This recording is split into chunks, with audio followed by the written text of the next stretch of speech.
কলা খেয়ে কি শেষ? মোটেও না, পুরো কলার গাছটাই আজ খেতে বসেছি। হ্যালো, আসসালামু আলাইকুম, কেমন আছেন সবাই?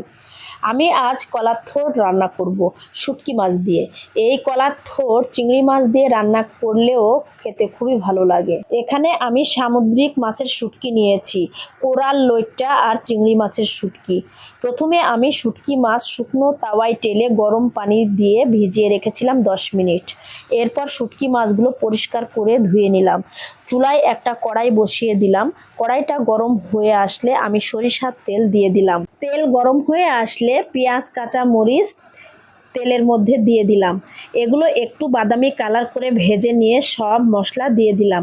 এখানে 1 চামচ আদা রসুন বাটা, 1 চামচ লবণ, 1.5 চামচ মরিচের গুঁড়া, 1 চামচ হলুদের গুঁড়া, আধা চামচ ধনিয়া এবং জিরা গুঁড়া দিয়ে দিলাম।